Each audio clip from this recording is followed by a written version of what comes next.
Assalamualaikum warahmatullahi wabarakatuh. Alhamdulillahi rabbil alamin, wassalatu wassalamu ala asrafil anbiya'i wal mursalin wa ala alihi wa ashabihi wa man tabi'ahum bi ihsanin ila yaumiddin. Amma ba'd.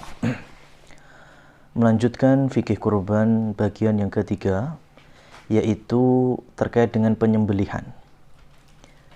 Penyembelihan di sini yang pertama yaitu waktu penyembelihan. Rasulullah Shallallahu Alaihi Wasallam di dalam riwayat Bukhari dan Muslim menyebutkan, man shalla salatana wa nasaka nusukana faqad asaba nusuk, wa man dzabaha qabla an yusalliya falyu'id makanaha ukhra. Maka siapa yang salat bersama kami, siapa yang membelih bersama kami, maka sungguh dia telah mendapatkan ajaran, pahala, dan juga ibadah sesuai tuntunan Rasulullah Sallallahu Alaihi Wasallam. Dan bagi siapa saja yang menyembelih sebelum waktu sholat Id, maka dia diminta untuk mengulangi kembali apa yang dia kehendaki. Apa maksudnya? Bisa jadi orang pengen simpelnya. Alhamdulillah kita sudah mendapati bahwa tanggal 10 Dzulhijjah pemerintah telah menetapkan yaitu tanggal 20 pada bulan ini. Sehingga kita tahu kalau ternyata ada sebagian kaum muslimin pengen cepat-cepat menyantap hewan kurban. Jadi sengaja disembelih malam takbiran atau malam Idul Adha. Bagaimana status ibadah kurbannya? Tentu ini tidak termasuk kategori hewan kurban. Bagaimana dengan sembelihannya? Sembelihannya bisa sah selagi menyebut asma Allah, maka dagingnya itu halal untuk dikonsumsi. Tetapi kita tidak dibolehkan menyebutnya sebagai hewan kurban.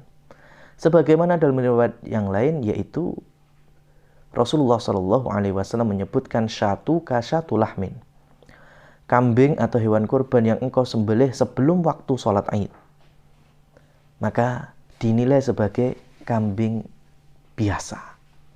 Ya ini, jadi kunci waktu penyembelihan startnya kapan? Yaitu selepas sholat Id. Jadi apakah sholat Idul Adha nanti diadakan ataupun memang dihimbau untuk sholat di rumah masing-masing, semuanya nggak masalah. Tidak menghilangkan fikih dalam berkurban. Kalau biasa kita sholat Id jam 6:30 atau jam 7, maka penyembelihan pun dimulai dari waktu tersebut, jam 7 pagi tanggal 20 Juli atau 10 Dzulhijjah. Nah, batasannya kapan? Batasannya sebagaimana dalam riwayat Imam Ahmad Al-Baihaqi dan juga Ibnu Hibban, kullu ayyamit tasyriqi dzabhun. Setiap dari hari tasyrik, maka di situ ada penyembelihan. Maknanya, tanggal 10 yaitu hari Idul Adha kita bisa menyembelih. Tanggal 11, tanggal 12, tanggal 13 kita masih diperbolehkan menyembelih. Memang ada sebagian ahli ilmu yang menerapkan bahwa waktu penyembelihan itu cukup 3 hari. Tanggal 10 Dzulhijjah, 11 Dzulhijjah, dan 12 Dzulhijjah. Tapi berangkat dari keumuman hadis yang kami sebutkan tadi di dalam kitab Fikih Muyassar dan juga riwayat yang lain, Rasulullah menyebutkan ayyamut tasyrik, hari-hari tasyrik adalah yaumu aklin wa syurbin wa dzabhin, adalah hari yang kita diminta untuk makan di sana, minum di sana, diharamkan berpuasa. Dan di hari tasyrik itu pula hari disembelihnya hewan kurban. Oleh karena itu, ringkasnya adalah siapa yang menyembelih setelah Id atau selepas waktu sholat Id, maka terhitung sebagai hewan sembelihan sampai hari tasyrik asar. Hari tasyrik akhir yaitu tanggal 13 asar.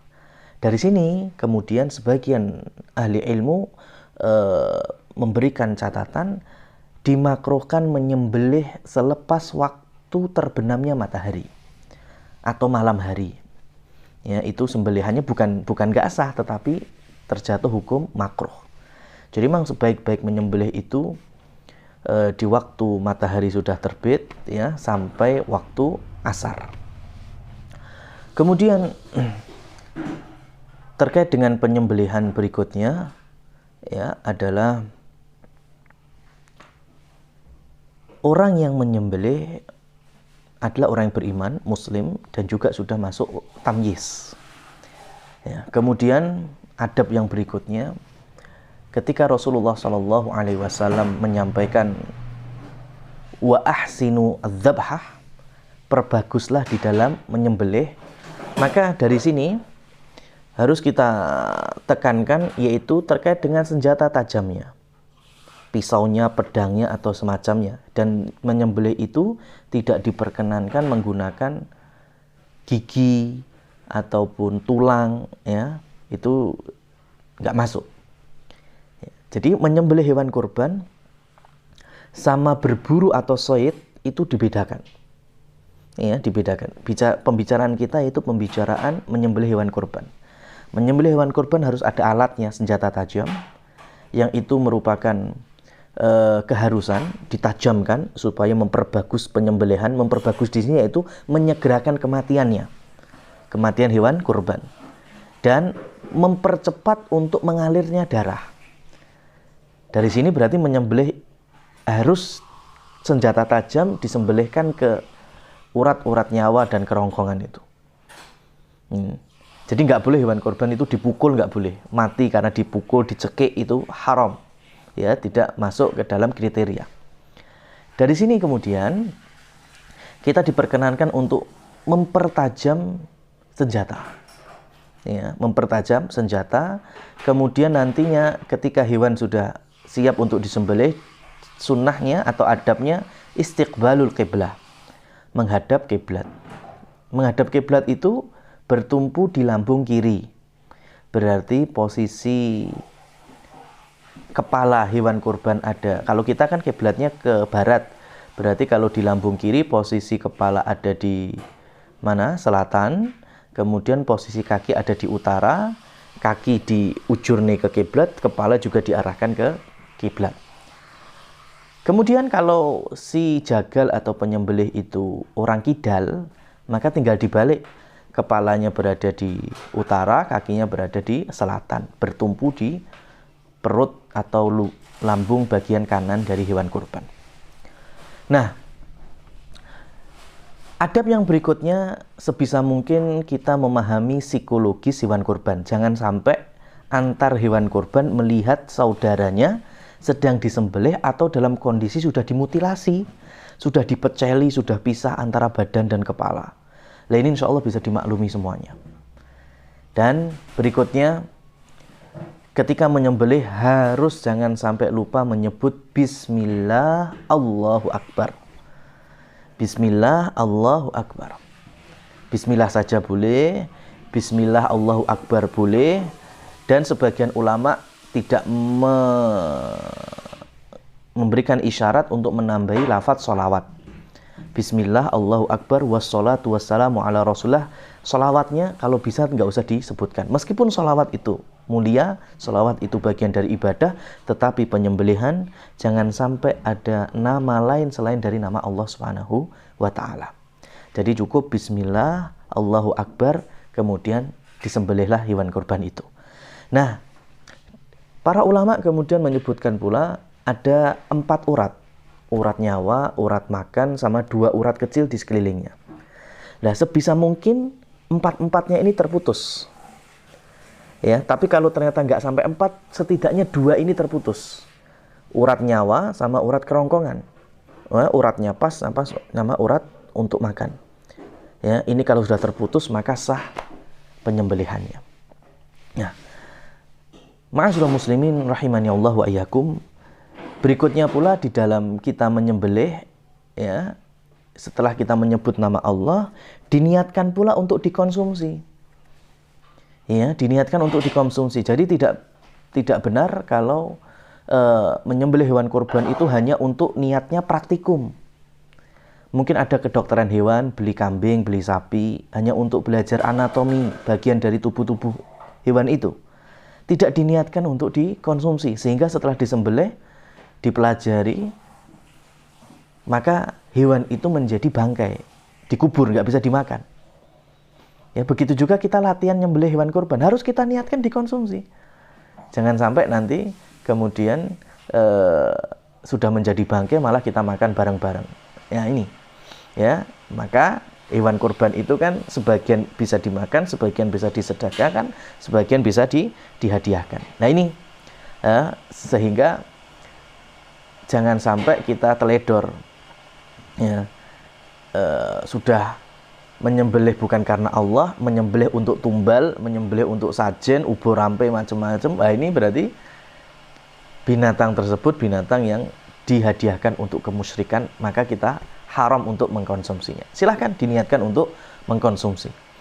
Nah, yang tidak kalah pentingnya juga, ya, ketika dalam penyembelihan ternyata ada sesuatu yang tidak normal, contohnya sapi susah diatur sehingga nyemplung sumur, atau kambing yang nasang ke pohon mamanya, kan kita nggak tahu. Sehingga untuk menyembelih secara normal, ya, menyembelih itu ada dua. Ada dzabhun, yaitu menyembelih yang paling dekat dengan lehernya. Ada pula nahrun, sebagaimana khusus unta. Unta itu bukan yang dekat kepala, malah yang dekat badan, karena leher bagian bawahnya itu berdiri di hadapan kiblat, kemudian ditusuk dengan pedang, kemudian darah mengucur, selesai. Ya, nanti jatuh sendiri, duduk sendiri, berbaring sendiri. Beda dengan sapi ataupun kambing, kita harus menjatuhkannya terlebih dahulu baru kita sembelih. Nah, kalau ternyata tidak bisa, posisinya ternyata bisa nyemplung sumur ataupun dalam kondisi yang nggak normal, sehingga jagal kesusahan di dalam menyembelih, maka karena ini kasus-kasus tertentu insidental, maka tentunya dibolehkan dengan cara berburu. Kalau berburu berarti boleh menggunakan panah, boleh menembakkan dengan tembak ataupun tulup. Tentunya tetap dengan adab bismillah sebelum menulup atau memanah tersebut. Bismillah, Allahu Akbar, baru kemudian dicari di tempat yang hewan tersebut cepat untuk mati. Demikian yang terkait dengan fikih penyembelihan. Insya Allah kita tinggal satu momen, yaitu aplikasi dari hewan kurbannya. Aqulu qouli hadza, aqulu ma tasma'un, barakallahu lana wa lakum, wabillahi taufiq wal hidayah. Wassalamualaikum warahmatullahi wabarakatuh.